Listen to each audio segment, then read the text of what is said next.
Hello అండి, అందరికీ నమస్తే అండి. నేనండి మీ గంగాని. అందరు ఎలా ఉన్నారు? బాగున్నారా? నేనైతే చాలా బాగున్నానండి. ఈ రోజు మీకు ఒక మంచి రెసిపీ చూపిద్దామని చెప్పేసి అని నేనైతే వీడియో అయితే స్టార్ట్ చేశాను అనమాట. అది ఏంటి అంటే కోడిగుడ్లు ఎండు రొయ్యల కర్రీ అనమాట అండి. నేను మా అమ్మ చేసిన పాతకాలం నాటి స్టైల్లో అయితే నేను మీకు ఈరోజు చేసి చూపిస్తానండి. అది ఎలా చేస్తాను ఏంటి అనేది నేను మీకు చాలా సింపుల్గా చూపించేస్తాను. మీరు కూడా చక్కగా చేసుకొని తినండి. ఇకైతే మన వీడియోలోకి వెళ్ళిపోదాం.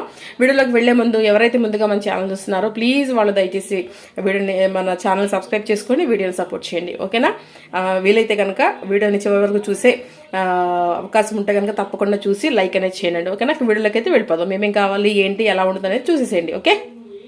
ఈ కర్రీకి కావాల్సిన పదార్థాలు అయితే నేను మీకు చూపిస్తానండి. ఫస్ట్ అయితే నేను పెద్ద సైజు ఉల్లిపాయలు 4 తీసుకొని కట్ చేసి పెట్టుకున్నాను. ఒక 4 పచ్చిమిరకాయలు ఇలా చిలికిలా కట్ చేసుకున్నాను. ఒక 4 కోడిగుడ్లు ఉడకబెట్టి తోలైతే తీసేసుకొని ఇట్లా పెట్టుకున్నాను అనమాట. ఒక టమాటాలు, ఒక పెద్ద సైజు టమాటాలు 3 కట్ చేసి పెట్టుకున్నాను. అలాగే ఎండు రొయ్యలు కూడా చక్కగా ఒలిచి పెట్టుకున్నాను. ఇప్పుడు మనం దీంట్లో హాట్ వాటర్ అయితే వేసుకుందామండి. టమాటాలు కట్ చేసాను, ఒక కరివేపాకు రెబ్బ అండి. ఇంకా తర్వాత నేను కర్రీ వండుతా, నేను మీకు ఏమేమి వేస్తాను అనేది నేను మీకు చూపిస్తాను అనమాట. ఈ అనమాట అండి మనకి ఎండు రొయ్యలు కోడిగుడ్డు కర్రీకి కావాల్సిన ఐటమ్స్ అయితే ఇవి అనమాట. మెయిన్ ఉల్లిపాయలు, పచ్చిమిరపకాయలు, కోడిగుడ్లు, ఎండు రొయ్యలు, టమాటాలు, ఒక కరివేపాకు రెబ్బ తీసుకున్నాను. ఇప్పుడు మనం అయితే స్టవ్ అయితే వెలిగించేసేసి మనం బాండి అయితే పెట్టేసేసుకుందాము. ఇందులోనేమో హాట్ వాటర్ వేడి చేసుకొని హాట్ వాటర్ వేసుకుందామండి, ఓకేనా? చాలా చాలా బాగుంటుందండి. తప్పకుండా మీరు కూడా ట్రై చేయండి. తెలిసిన వాళ్ళైతే ఇంకా ఎలా ఉండొచ్చు ఏంటనేది కమెంట్ చేయండి. తెలియని వాళ్ళైతే కనుక చూసి నేర్చుకొని చేసుకోండి, ఓకేనా? ఇప్పుడైతే మనం ఫస్ట్ స్టవ్ వెలిగించేసి బాండి అయితే పెట్టేసేసాము. దీంట్లో హాట్ వాటర్ అయితే వేసుకుందామండి. హాట్ వాటర్ అయితే చక్కగా వేడైపోయాయండి. ఇప్పుడు మనం ఇవి తీసుకెళ్ళి మనం ఈ రొయ్యల్లోకి అయితే వేసేసుకుందాం. ఇలా కొంచెం మెత్తగెలుతాయి అనమాట, ఓకేనా అండి? అవి మెత్తగిల్లిన తర్వాత మనం చక్కగా అవి నానే లోపల మనం కాలుతున్నాయి. ఇవి నానే లోపల మనం గుడ్లు అయితే ఫ్రై చేసుకుందామండి. కొంతమంది గుడ్లు ఫ్రై చేసుకుంటారు, కొంతమంది చేసుకోరు. నేనైతే గుడ్లు ఫ్రై చేస్తానండి. గుడ్లు ఫ్రై చేస్తేనే బాగుంటాయి అనమాట. సో మనం బాండి వెలిగించేసేసాము, పొయ్యి పెట్టేసాము, మనం బాండి అయితే పెట్టేసాము, స్టవ్ వెలిగించేసేసేసి ఇప్పుడైతే మనం కర్రీకి సరిపడా ఆయిల్ వేస్తాను, వేడవుతుంది.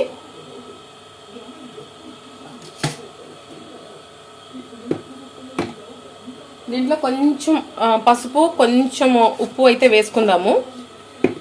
సిమ్ చేసేసుకుందాము, ఓకేనా అండి? ఆయిల్ వేడెక్కింది.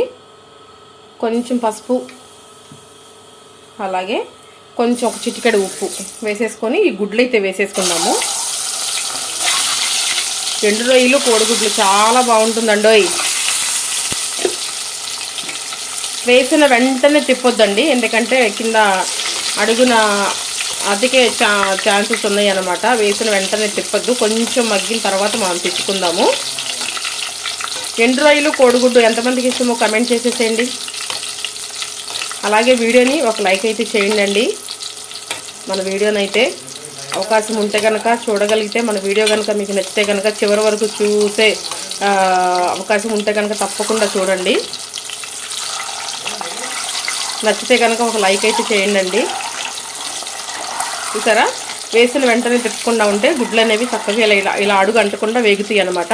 మరి నల్లగా వేపేసేసుకోవాల్సిన అవసరం అయితే లేదండి. ఇవి వేగిన తర్వాత మనం ఒక గిన్నెలోకి అయితే తీసేసుకుందాము, ఓకేనా? అటు సైడ్ కూడా కొంచెం బ్రౌనిష్గా వచ్చిన తర్వాత మనం తీసేసుకొని వెంటనే రొయ్యలు కూడా వేపేసేసుకుందామండి. చాలా బాగుంటుందండి. మా ఇంట్లో మా వారికి చాలా ఇష్టమైన కర్రీ అనమాట ఇది. పిల్లలు తినరండి, పిల్లల కోసం సపరేట్గా ఉన్న 2 కోడిగుడ్లన్నా పొరుటన్నా వేయాలన్నమాట. వాళ్ళు తినరు ఈ కర్రీ అనేది. ఎండు చేపలు కానీ రొయ్యలు కానీ కొంచెం తింటాకి ఇష్టపడరు. తెలిసిందే కండి, ఈ కాలం పిల్లలు అన్నీ జంక్ ఫుడ్స్ అనమాట ఇష్టపడేది. అసలు ఇవన్నీ పాతకాలపు వంటలండి ఇవి. మా అమ్మ వాళ్ళు, మా అత్తయ్య వాళ్ళు బాగా చేసేవాళ్ళు ఇంతవరకు. ఇప్పుడు నేను సేమ్ మా అమ్మ చేసిన స్టైల్లోనే నేను చేస్తున్నాను అనమాట. ఇది మా అత్తయ్య వాళ్ళు కానీ అమ్మమ్మ వాళ్ళు కానీ సేమ్ ఇలానే చేస్తారు. ఇప్పుడు మనం చక్కగా తీసేసుకుందామండి. వేగిపోయినవి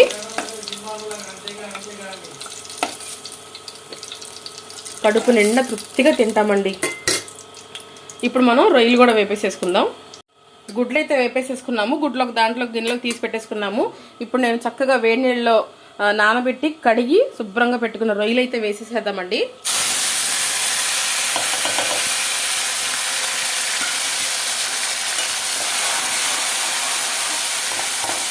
సేమ్ అమ్మ స్టైల్లో అయితే వండుతున్నానండి నేను. ఇది చాలా చాలా బాగుంటుందండి. ఈ కర్రీ వండుతుంటే నాకు నా చిన్ననాటి తీపి ఒకటి గుర్తొచ్చిందండి. అది మీతో నేను షేర్ చేసుకుంటాను. అదేంటి అంటే, నేను మా అన్నయ్య అనమాట చిన్నప్పుడు అండి. అమ్మ ఏం చేసేదంటే, కానీ ఇంతవరకు వంటలు వేరు, ఇంతవరకు టేస్టులు వేరు, ఇంతవరకు ఎంతైనా గడిచిపోయిన కాలం చాలా మంచి మంచి రోజులు అనమాట అండి. మా చిన్ననాటి జ్ఞాపకాలన్నీ ఒక్కోసారి గుర్తు చేసుకుంటా ఉంటే నిజంగా మళ్ళీ ఆ రోజులకు వెళ్ళిపోవాలి అని అనిపిస్తుంది అనమాట నాకైతే. మీలో ఎంతమందికి అలా అనిపిస్తుంది ఏంటనేది నాకు తెలియదులే, కానీ నాకైతే నిజంగా అలాగే అనిపిస్తుందండి. నిజంగా ఆ రోజులు మళ్ళీ రావు అననే అనిపిస్తుంది అనమాట నాకైతే. సో ఇక ఏమైందంటేనండి, ఇప్పుడు ఈ కర్రీ వండుతుంటే నాకు ఆ ఉప్పు చేప సంగతి అయితే గుర్తొచ్చిందనమాట. సో అమ్మ అంటే ఇంతవరకు ఇప్పుడు పావు కిలో అరకిలో తీసుకొని స్టాక్లు పెట్టుకుంటున్నారనమాట. ఇంతవరకు అట్లా కాదండి.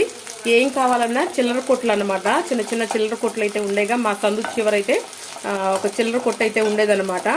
అమ్మ అక్కడికి వెళ్ళి ఉప్పు చేపలు కానీ రొయ్యలు కానీ ఏమైనా కావాలంటే అక్కడ నుంచి తీసుకొచ్చి ఉండేదనమాట. సో ఇది చూసారండి, మళ్ళీ చెప్తాను నేను మీకు. రొయ్యలు అయితే వేగిపోయినాయి. ఇప్పుడైతే మనం డైరెక్ట్గా దీంట్లో ఉల్లిపాయలు అయితే వేసేసుకుందామండి. మనం ఇది తీయ అవసరం లేదనమాట. వేగిన వాసన అయితే వస్తుంది నాకు. చక్కగా వేగిపోయినాయి. నేను వండుతుంది తక్కువ క్వాంటిటీ అనమాట. 4 కోడిగుడ్లు తీసుకున్నాను. ఒక గుప్పుడికి నేను రొయ్యలు అయితే తీసుకున్నాను. ఇదిగోండి వేగిపోయినాయి చక్కగా. ఇప్పుడు మనం దీంట్లోకి ఉల్లిపాయలు అయితే వేసేసుకుందాము. ఉల్లిపాయలు వేసుకునే ముందు కరివేపాకు వేసేసుకుందామండి.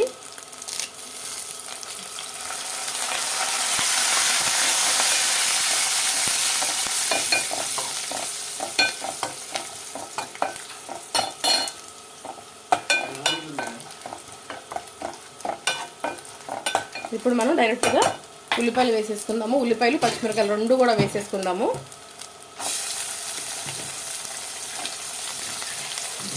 కరివేపాకు వేసాను. కరివేపాకు తర్వాత పచ్చిమిరకాయలు ఉల్లిపాయలు కూడా వేసానండి. ఇదిగోండి కర్రీకి సరిపడా కల్లుప్పు వేసుకోండి దీంట్లోకి. కల్లుప్పు వేస్తే చాలా బాగుంటుంది ఆ టేస్ట్ అనేది. అలాగే పసుపు కూడా వేసేసుకుందాము. మనం ఆల్రెడీ గుడ్లు వేపేటప్పుడు కొంచెం వేసాము. ఇంకో కొంచెం వేసుకుందాము. ఒక చిటికెడు వేసుకుందాం. ఇప్పుడు వేసుకొని చక్కగా కలుపుకుందామండి. ఇది అయితేనండి ఆ చిల్లర కొట్టు కాడికి వెళ్ళి అమ్మ ఉప్పు చేపలు తీసుకొచ్చి ఉండేదనమాట.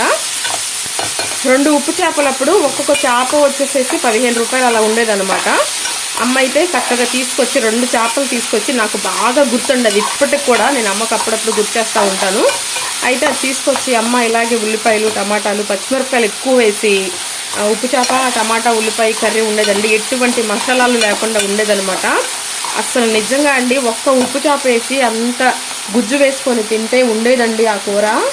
అసలు నిజంగా మైమరిచిపోయేవాళ్ళమండి. ఏ చికెను, ఏ మటను, ఏ ఫిష్ అస్సలు వాటి కింద దిగదుడిపోయానండి. అంత బాగుండేదన్నమాట. థ్యాంక్ యూ సో మచ్ అమ్మా. నిజంగా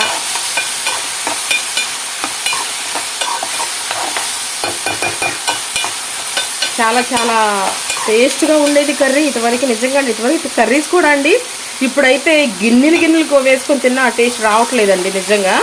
అసలు అప్పుడు నిజంగా అమ్మ చేతి వంట నిజంగా అమ్మ చేతి వంటేనండి. ఎంతైనా సరే మనం గుడ్లు పెట్టేసేసుకున్నాము. రొయ్యలు కూడా చక్కగా వేగిపోయినాయి. నాన్ వెజ్ కాబట్టి ఇది మనం వండుకునేది ఆయిల్ కొంచెం ఎక్కువే పడుతుంది. మీరేమీ కంగారు పడొద్దండి. అమ్మో ఇంత ఆయిల్ వేసుకొని వండుకుంటున్నారని. ఏ కర్రీలోకి ఎంత ఆయిల్ వేసుకోవాలనేది మనకు ముందే మనకి అంచనా తెలిస్తే మనం అమ్మో ఇంత ఆయిల్ వేసామా అనే ఆలోచన అయితే మనకు రాదనమాట. సో ఇప్పుడు కలిపేసేసుకున్నాం కదా, ఉల్లిపాయలు వేగనిద్దామండి. మూత అయితే పెట్టేసేసుకుందాము. సో మన ఉల్లిపాయలు అయితే చక్కగా మగ్గిపోయినాయండి. చూసారా ఎంత చక్కగా మగ్గినాయో, గోల్డెన్ బ్రౌన్ కలర్ వచ్చేసినాయి అనమాట. ఇప్పుడు మనం ఏం చేద్దామంటే కట్ చేసి పెట్టుకున్న టమాటాలు అయితే వేసేసుకుందామండి. టమాటాలు వేసుకున్న తర్వాత వెంటనే మనం చక్కగా కలిపేసేసుకొని సిమ్ చేసేసుకుంటాయండి. తొందరగా మగ్గుతాయి అనమాట. అలాగే హై మీద పెట్టేసామనుకోండి అవి మగ్గకపోగా ముక్క అలాగే ఉంటుందన్నమాట. ఇది మీరు గమనించండి. ఇది మనం చక్కగా కలిపేసేసుకుందాము. కలిపేసేసుకొని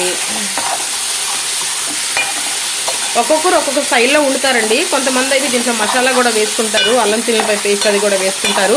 నేను అమ్మ స్టైల్లో వండుతున్నాను కాబట్టి నేను ఎటువంటి మసాలా అనేది నేను యూజ్ చేయట్లేదండి. ఇప్పుడు మనం చక్కగా మూత పెట్టేసేసుకుందాం. సిమ్ చేసేసేసి మగ్గనిద్దామండి. ఓకే, చూసుకుందామండి ఒకసారి. నేను అసలు ఈ కర్రీలోకి వాటర్ అనేవి యూజ్ చేయట్లేదండి, బాగా కలిపేసేసుకున్నాము.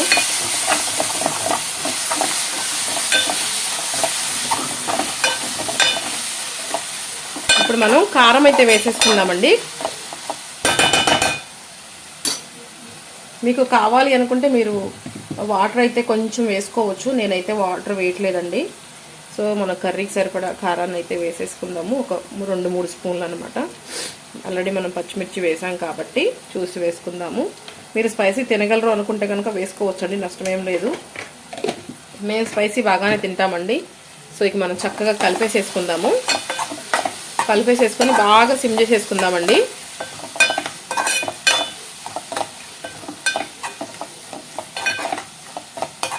కల్లుప్పు వేసాం కదండి మనం, కల్లుప్పు కూడా ఒకసారి ఉప్పు కూడా చెక్ చేసేసుకుందాము. ఎందుకంటే టమాటా నీరుతో కల్లుప్పు అనేది కరిగిపోతుంది అనమాట.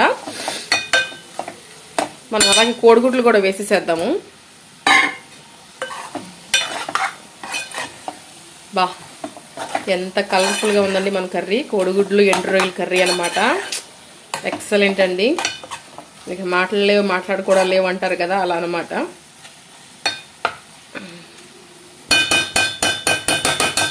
చూసారా మన కర్రీ, కోడిగుడ్లు ఎండు రొయ్యలు. మూత అయితే పెట్టేసేసుకుందామండి. కొత్తిమీర కూడా వేసుకుందాము. అమ్మ వాళ్ళ కాలంలో ఉన్నప్పుడైతే అసలు కొత్తిమీర అనేది వేసేవాళ్ళు కాదనమాట. అప్పుడు అంతగా ట్రెండింగ్లో ఏమి ఉండేది కాదు, అలాగే తెలియదు కూడా అనమాట, తక్కువ అనమాట అప్పుడు చాలా. ఇప్పుడైతే అసలు కొత్తిమీర లేనిదే కర్రీ ఉంటారు కదా, అసలు నేనైతే అసలు మరీ ఉండనండి. సో ఇప్పుడు ఇది సిమ్లో మగ్గనిద్దాము. మనం కొత్తిమీర కడిగి చక్కగా వేసుకుందాం. ఓకే, ఇంకా ఫైనల్ స్టేజ్కి అయితే వచ్చేసింది మన కర్రీ అయితే. కారం కూడా వేసేసుకున్నాము, మగ్గనిచ్చి కొంతసేపు కొత్తిమీర అయితే వేసుకొని దించేసేసుకుందాం. ఓకే, వావ్ చూసారా మన కోడిగుడ్లు ఎండు రొయ్యల కర్రీ రెడీ అయిపోయిందండి. ఇప్పుడు ఫస్ట్ కొంచెం కొత్తిమీర వేసుకుందాము. కొంచెం కొత్తిమీర వేసి మళ్ళీ దించే ముందు కొంచెం వేసుకుందామండి. అబ్బా ఎంత అందంగా ఉందండి మన ఎండు రొయ్యలు కోడిగుడ్డు కర్రీ అయితే, అసలు ఎక్సలెంట్ అండి. ఒకసారి కలిపేసేసుకుందాము. ఆహాహాహాహా, ఏం కావాలండి ఇంకా చెప్పండి. వేడి వేడి అన్నంలో ఆల్రెడీ రైస్ కూడా అయిపోయిందండి, మగ్గుతుందనమాట.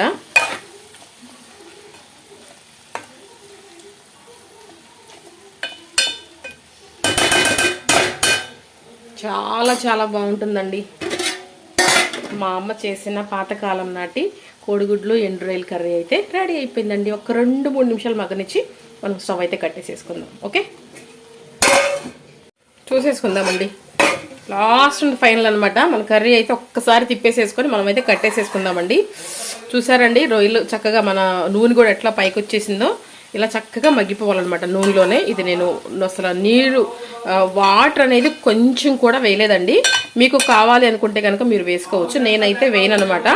సో ఇక మన కర్రీ అయితే రెడీ అయిపోయిందండి. రొయ్యలు మాత్రం చాలా జాగ్రత్తగా బాగు చేసుకోవాలన్నమాట. ఇసుక ఉన్నా సరే అన్నీ శుభ్రంగా పోతాయి అన్నమాట. తలకాయ తోక అనేది తీసేయాలండి. తీసేసి చక్కగా 2-3 సార్లు కడిగేసేసుకొని మనం దాంట్లో హాట్ వాటర్ అనేది వేసుకుంటే ఏంటంటే రొయ్యి మెత్తగెళ్తుంది అనమాట, చాలా బాగుంటుంది. రొయ్యలు చాలా జాగ్రత్తగా బాగు చేసుకోవాలి, అది నేను మీకు చూపించలేకపోయాను, సారీ అండి. తలక తోక ఈ 2 తీసేసేయాలన్నమాట. తీసేసి చక్కగా వేడి నీళ్ళలో కడుక్కోవాలి, అది మాత్రం జ్ఞాపకం చేసి గుర్తుపెట్టుకోండి. సో ఇక మన కర్రీ అయితే రెడీ అయిపోయిందండి. ఇక మనం చక్కగా కొత్తిమీర వేసుకొని గార్నిష్ చేసేసుకుందాము, కట్టేసేసుకుందాం. మా వారు అయితే హడావుడి చేస్తున్నారు రైస్ అన్నం పెట్టమని చెప్పేసి అని. ఇక ఫైనల్గా అయితే మన ఎండు రొయ్యలు కోడిగుడ్డు కర్రీ అయితే రెడీ అయిపోయిందండి. ఇదండి ఈరోజు వీడియో అయితే. మరొక మంచి వీడియోతో మళ్ళీ కలుసుకుందామండి. అంతవరకు సెలవు, అంతవరకు బాయ్ బాయ్ అండి. ప్లీజ్ వీడియోని లైక్ చేయండి, షేర్ చేయండి, కమెంట్ చేయండి, తప్పకుండా సబ్స్క్రైబ్ అయితే చేసుకోండి. ప్లీజ్ మర్చిపోవద్దు, వీడియోని కూడా లైక్ అనేది చేయండి. తప్పకుండా మీరే నన్ను ముందుకు తీసుకువెళ్తారని చాలా ఆశపడుతున్నాను. బాయ్ బాయ్ అండి అందరికీ. ఎండు రొయ్యలు కోడిగుడ్డు కర్రీ. ఓకే.